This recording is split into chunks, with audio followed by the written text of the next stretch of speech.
Peut-on nourrir les lapins avec un aliment complet et du fourrage et obtenir des résultats de qualité? Quelle est la place du fourrage dans l'alimentation et la nutrition des lapins? Ces deux questions sont nées d'un échange que nous avons eu dans un groupe. Et cet échange a conduit à une conférence qui a eu lieu hier avec plus de 70 cuniculteurs issus de plus de 10 pays d'Afrique, modérés par Aziz qu'on ne présente plus. Dans cette vidéo, je vous donne le résumé complet, fidèle et magnifique de cette adorable conférence, de cette adorable vidéoconférence. Et je suis convaincu qu'à la fin, si également vous posez des questions comme beaucoup de cuniculteurs sur la nécessité ou non de travailler avec du fourrage, vous aurez des réponses. On se retrouve derrière.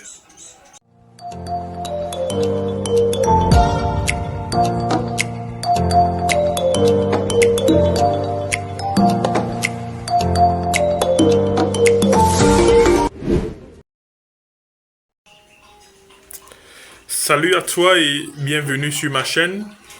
Je suis Bertrand Adjik, promoteur du groupe Eden Farm. Ici, on parle de production et de nutrition animale, principalement de l'élevage de lapins, parce que nous avons la certitude que l'élevage de lapins, la cuniculture, c'est l'élevage du futur en Afrique. Donc, si c'est la première fois que tu me découvres, merci de t'abonner. Et il y a une panoplie de près de 50 vidéos exclusivement sur la cuniculture sur cette page qui vont te permettre d'avoir une idée un peu plus large sur l'activité. Alors, hier, comme je le disais, nous avons eu une visioconférence sur la thématique de la place de l'aliment, de la place du fourrage dans l'alimentation et la nutrition des lapins. Le modérateur et le présentateur était bien sûr M. Aziz, expert certifié en cuniculture, représentant du groupe iFarm en Afrique. Et il a commencé son exposé par présenter les piliers fondamentaux qui permettent de réussir en cuniculture. Le premier pilier, c'est l'environnement. Et lorsqu'on parle de l'environnement du lapin, il ne faut pas se limiter aux cages. L'environnement va du choix du site de l'élevage jusqu'à la gestion des déjections. Après l'environnement, il est revenu sur le second pilier qui est la génétique ou alors le matériel génétique. Et ce qu'il faut retenir ici, c'est que la production de lapins de chair ne se fait pas avec des races pures. Des races pures, c'est pour des compétitions, c'est pour le luxe, c'est pour l'élevage des lapins de compagnie. L'élevage commercial se fait avec des races hybrides. Donc, tous les lapins importés que vous retrouverez en Afrique et les autres qui sont présents dans le monde entier sont le fruit des recombinaisons génétiques. Pour être plus simple, on va identifier un paramètre chez un lapin, on va identifier un autre paramètre chez un autre, et ensemble, on va mener des études pour transférer ces deux paramètres à un seul animal qui n'est donc plus pur, qui est hybride. Donc, que ce soit les PS119, les PS40 et autres, ce sont des recombinaisons génétiques. Et à titre d'exemple, le PS40, qui est un mâle importé, est la recombinaison génétique entre le géant blanc de Bousca et le néo-zélandais. Le troisième pilier donc pour réussir en cuniculture, c'est l'aliment. Ou alors, oui, l'alimentation. Il faut déjà noter qu'il y a une différence entre l'alimentation et la nutrition des lapins. Lorsqu'on dit alimentation des lapins, on fait référence à la qualité de l'aliment. Et lorsqu'on dit nutrition, on parle des quantités et de la stratégie alimentaire à mettre sur pied dans un élevage. Donc, vous pouvez avoir un meilleur aliment, mais vous n'avez pas les meilleurs résultats qu'il faut à cause de la stratégie alimentaire qui n'est pas optimale. Puisque l'échange était autour de l'utilisation du fourrage pour la nutrition et l'alimentation des lapins, il était question dans un premier temps d'avoir une idée globale sur ce que c'est que l'alimentation et la nutrition des lapins. Alors, qu'est-ce qu'il faut retenir à ce sujet? Il faut retenir qu'un aliment est formulé pour couvrir un ensemble de besoins. Ça va être les besoins de production, ça va être les besoins de reproduction, ça va être les besoins d'entretien, ça va être les besoins de thermorégulation. Donc voilà l'ensemble des besoins qu'un aliment est appelé à satisfaire. Et ces besoins seront différents en fonction des stades physiologiques de l'animal. Ces besoins seront différents en fonction du niveau de production de l'animal.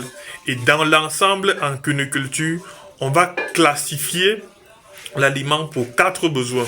On aura un aliment ou alors une alimentation spécifique pour des femelles reproductrices. On aura une alimentation pour les lapéraux autour du sévrage.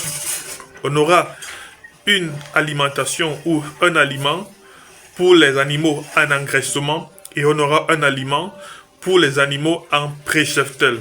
Je tiens encore à rappeler que le pré-cheptel ou alors les femelles du pré-cheptel constitueront les futures reproductrices plus tard.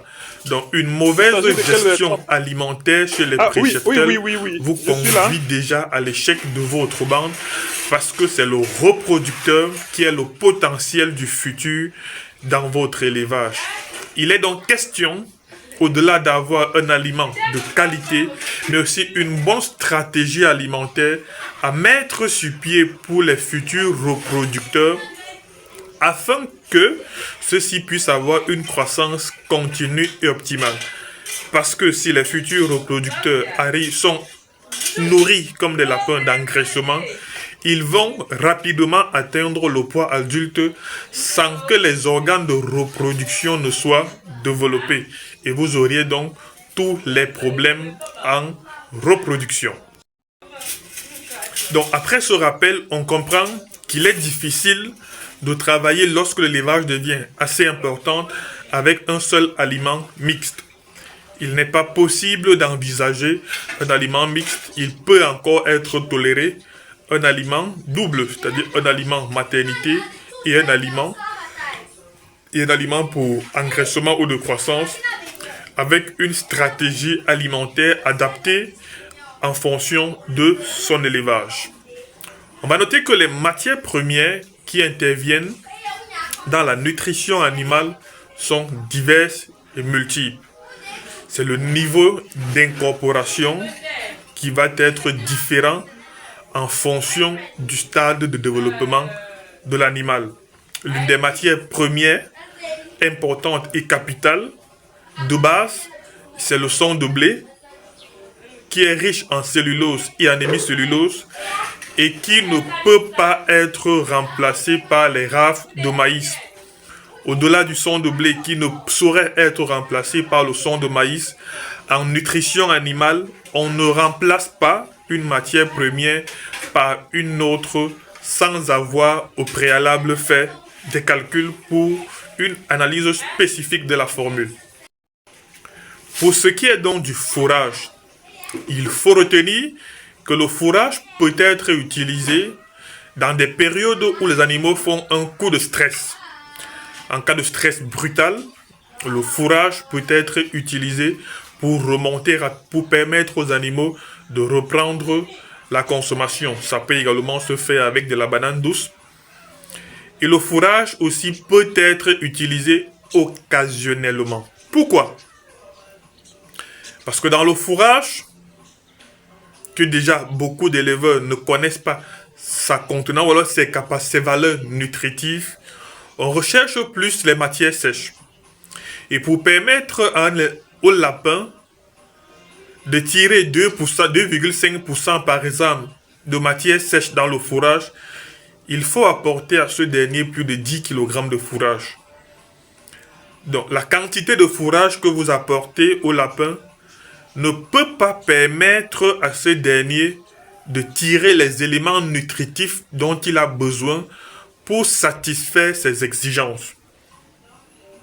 Parce qu'on va donner peut-être 20-30 grammes de fourrage. Et pour certains élevages, ils donnent 30% de fourrage, soit 10% aliments. Donc vous comprenez que si vous avez des animaux que vous nourrissez à 150 grammes et que vous apportez peut-être 30 grammes de fourrage, ça ne représente en fait rien. Le lapin va consommer ce fourrage qui est constitué majoritairement d'eau à plus de 70%. C'est pourquoi lorsque les animaux consomment du fourrage, ils ne boivent pas assez d'eau. Et 30% des autres matières. Donc vous voyez que pour que l'animal puisse extraire le nécessaire qu'il faut dans ce fourrage, il faut une très grande quantité de fourrage. Pour répondre donc de façon objective aux questions de départ, il n'est pas pertinent de débuter, il n'est pas pertinent de travailler avec du fourrage. Si oui, occasionnellement, et des fourrages comme du moringa peuvent peut-être utilisés comme antibiotiques dans vos élevages. Plus loin, il a été démontré que des éleveurs recourent au fourrage parce qu'ils n'ont pas les capacités financières de nourrir efficacement les animaux. Il faut donc que chaque éleveur comprenne qu'il n'est en course ou en compétition avec personne. Il faut se définir un objectif,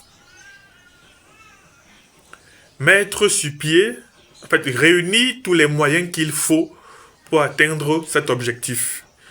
Si vos moyens vont vous permettre d'avoir une production constante, de qualité, sur du très long terme, avec 10 lapines, acheter 10 lapines et travailler avec un aliment de qualité sans recourir au fourrage. Parce qu'au-delà des contraintes nutritionnelles du fourrage, il y a des contraintes liées à sa récolte. On ne va pas récolter le fourrage le matin. On ne va pas récolter le fourrage le soir. Il faut le laver, il faut le désinfecter, il faut le sécher, pas au soleil. Donc il y a tout un protocole derrière le fourrage et il ne faut pas le récolter n'importe où. Donc il vaut mieux pour un éleveur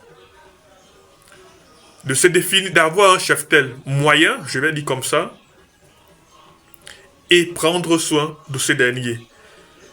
Maintenant, plus loin, l'éleveur doit pouvoir s'approprier des informations stratégiques dans un élevage. Quelles sont ces informations? Le taux de fécondité, le taux de fertilité, le taux de mortalité, le gain moyen quotidien par jour, la prolificité. Donc l'éleveur doit pouvoir évaluer tous les paramètres de reproduction et de production afin de savoir où situer son élevage, parce que plus de 80% des difficultés techniques rencontrées dans l'élevage sont en rapport avec la qualité de l'aliment et les stratégies alimentaires qui sont mises sur pied. Il n'est donc pas aisé, il n'est donc pas possible de savoir si on s'en sort avec l'aliment et du fourrage ou pas, sans faire une évaluation de qualité. Chaque éleveur doit faire son évaluation. Chaque éleveur ou chaque aspirant à la quiniculture doit commencer par rechercher la connaissance. Et cette connaissance va donc permettre de mettre sur pied un élevage professionnel qu'il saura évaluer continuellement, améliorer et agrandir. Pour cet effet, nous vous accompagnons. Si vous souhaitez débuter, et nous vous accompagnons également à restructurer ce qui existe déjà. Ciao, ciao.